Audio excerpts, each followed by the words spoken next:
പ്രഖ്യാപിച്ചത് 45 സ്ഥലത്ത് മഞ്ചേശ്വരം ഉൾപ്പെടെയുള്ള 45 സ്ഥലത്ത് മത്സരിക്കും. അതിലേക്ക് വലിയ നിലപാടിന് എന്താ?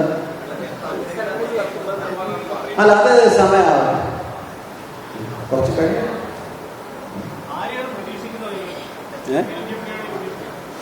അല്ല, നമ്മളെ പറഞ്ഞില്ലേ, BJP അല്ലാത്ത എല്ലാവർക്കും നമുക്ക് ഒരുപോലെയാണ്. BJP നമ്മൾ പ്രതീക്ഷിക്കുന്നുമില്ല, അവർ വരുമില്ല, വന്നാലോട്ട് കേൾക്കുമില്ല. ബാക്കിയുള്ളവരെ കാര്യം അതിൽ നമുക്ക് ചില കോമൺ മിനിമം പ്രോഗ്രാംസ് ഉണ്ട്. അതുമായി ബന്ധപ്പെട്ടിട്ട് ആര് സഹകരിക്കുന്നു എന്നുള്ളതല്ലേ. അതൊക്കെ വരട്ടെ, വന്നോളണമെന്നില്ല. ഇലക്ഷന് സ്ഥാനാർത്ഥികളെ വരെ പ്രഖ്യാപിച്ചു കഴിഞ്ഞു. ഞങ്ങൾ ഒരുപാട് സ്ഥലത്ത് പ്രഖ്യാപിക്കുന്നു. അപ്പോൾ അതുകൊണ്ട് എത്രമാത്രം വരും എന്നുള്ളതൊന്നും നമുക്ക് പറയാൻ പറ്റില്ല.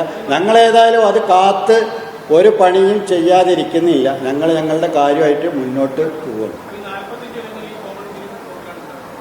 അല്ല, 45 ഞങ്ങൾ ഒറ്റയ്ക്കല്ല മത്സരിക്കുന്നു. അപ്പോൾ വേറൊരാളായിട്ട് സഖ്യമില്ലല്ലോ.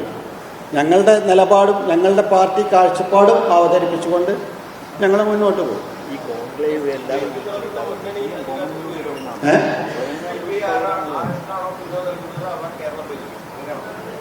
അത് തെരഞ്ഞെടുപ്പ് കഴിഞ്ഞിട്ട് നിങ്ങൾ വിലയിരുത്തി. നമ്മൾ പറഞ്ഞാൽ ചിലപ്പോൾ നിങ്ങൾ പറയും അമിതമായ ആത്മവിശ്വാസം പറയുകയാണെന്ന് പറയും.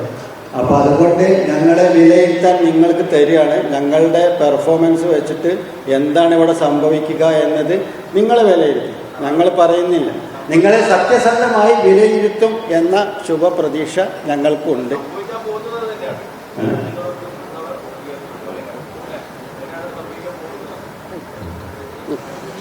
ഞാൻ മൂളിയാലും മൂളിയില്ലെങ്കിലും കുഴപ്പമാവും.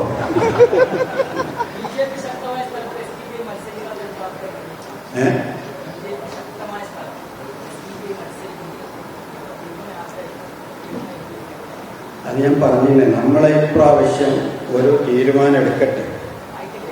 അല്ല, അതല്ലേ പറഞ്ഞത്, ആയിട്ടില്ല. ഇപ്പം ഞങ്ങളുടെ ഫസ്റ്റ് റൗണ്ട് പ്രയോറിറ്റി എന്താ? വളരെ പെട്ടെന്ന് ഇലക്ഷൻ പ്രഖ്യാപിച്ചത് നിങ്ങൾക്കറിയാലോ. അപ്പോൾ എല്ലാ സ്ഥലത്തെ സ്ഥാനാർത്ഥികൾ, അതിൻ്റെ ചർച്ച, അതിൻ്റെ തയ്യാറെടുപ്പുകൾ, ഇപ്പോൾ നോമിനേഷൻ കൊടുത്തു, ഇന്ന് സ്ക്രൂട്ടിനിയാണ്. ഇതൊക്കെ കഴിയട്ടെ. അത് കഴിഞ്ഞിട്ടല്ലേ മത്സരിക്കാത്തവിടുത്തെ സമയമുണ്ടല്ലോ. ഇപ്പോൾ ഈ പേപ്പർ വർക്കുകളുടെ ഒരു ദിവസങ്ങളുടെ തിരക്കായിരുന്നില്ലേ, അതിനായിരുന്നു ഫസ്റ്റ് പ്രയോറിറ്റി നമ്മൾ കൊടുത്തത്.